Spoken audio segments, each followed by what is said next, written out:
the narcissist, they can dish it out, but they can't take it. That same thing that they dish out to you, that same portion that they fed you, they cannot eat it. They cannot accept it.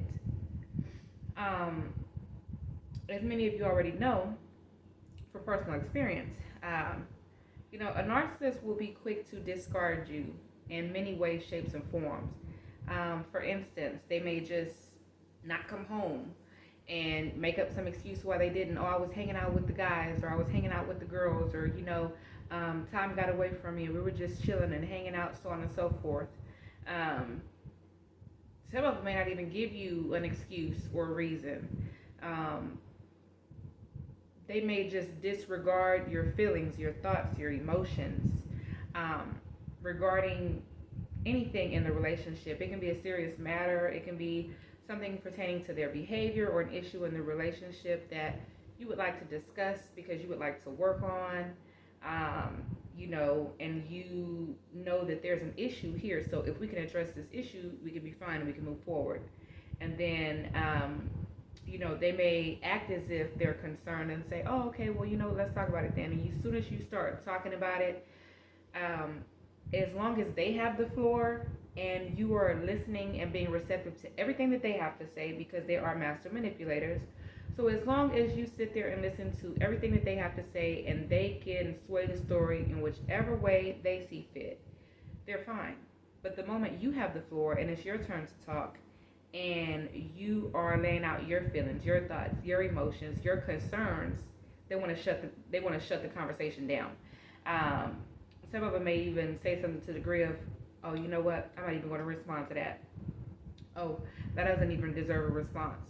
Oh, you should already know that I feel this way. You should already know what the situation is. Or you know what? I don't want to talk about it right now. And they'll shut the situation down. Or for instance, they may decide that they want to sleep in the other room out of nowhere. And then they're going to blame you. They're going to find fault in you for one way or another, even though you have done nothing and it's actually been them who has been acting out or acting a certain way or being disrespectful or being manipulative. And they're using this as a manipulation tactic and also to discard you. They're discarding you without actually leaving. And then some of them actually walk away and they leave. They pop in and out of your life as they may please, as long as you will continue to accept them back. However, once you have decided to put your foot down and discard the narcissist, and it's not that you're trying to do tit for tat, you're not trying to get back at them, you're not seeking vengeance, you're not trying to get even, you're not trying to do any of that. It's no malicious intent there. You're simply just fed up to the point to where, you know what, I accept it is for what it is, and I'm just going to move in silence. I'm going to work on me. I'm going to heal. I'm going to do everything I need to do for me to build myself up, to get me better and on the right track.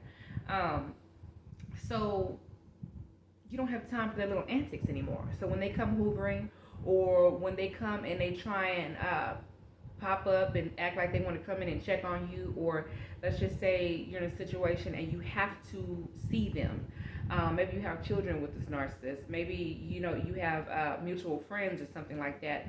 And then when you cross paths, this individual tries certain things to get your attention, and it bothers them because you're not paying them any mind.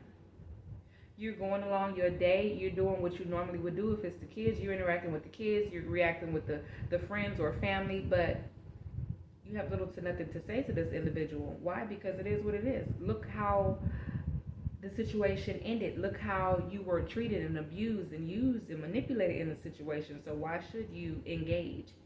And when it comes to being with the narcissist or having dealt with the narcissist, that's the last thing you want to do is engage. You don't want to give them your energy or time of day, because the moment you do, then they're only using you for supply. Because if they know that they can strike up a conversation, or they can stir up some type of reaction out of you, then that feeds them.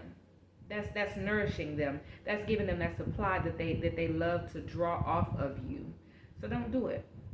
But see, when you stick to yourself and you're quiet, you give them the silent treatment, you don't have anything to say to them, and you're just living your best life and you're doing what you have to do for you, they can't stand it.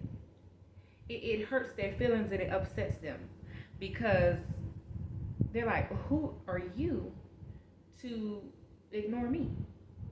They're so used to all eyes being on them. They're so used to you giving and giving and giving. They're so used to you being there at their beck and call. Whatever they need, you're there. If they want to say something, you're there. If they make something up or however they can get a reaction out of you, they will go for it. Because again, that is their supply. That's what they are there for. They want to continue to draw and draw and draw and suck up all the energy that they possibly can from you. And the moment you shut your energy source off, once that supply is cut off, they don't know how to react. It's like they go through withdrawals. Many of these narcissists are actually obsessed with you. They're addicted to you. And just like any other substance, if it's something and you have it, you want more, you want more, you want more. And that's how they are with you. It's like you have that grade A supply because you were that one. You were different from any other person that they've ever encountered. You are nothing like any of the previous supplies or not even the new supply. You are the one that's irreplaceable. You were there, you had their back, you had their front, back, side to side. There was nothing that you would not do. If they needed you, you were there. You were there to uplift them, encourage them. You were there to take their mess, and you loved them through it all. If they knew how to toy with your emotions, they would say certain things to provoke you and to provoke a reaction out of you. If they knew it was something that was going to hurt your feelings, ruffle your feathers, get you upset, those are the things that they would do, say, and the ways that they would act towards you to get those reactions. Because it's like, in a sense, they get a kick out of it when they see those reactions out of you. Let's just say the narcissist was cheating on you, and you, on the other hand, being so pure-hearted and so in love as you thought with this individual, you would pour out your heart to them and say, you know what, I love you so much, I can't believe you would do this to me. Like, why would you cheat on me? Like, it hurt. And you might even have got down and actually just cried to them. And it's like something inside of them just got tickled by that, in a sense, because it was it gave them that supply, that energy that they were seeking from you.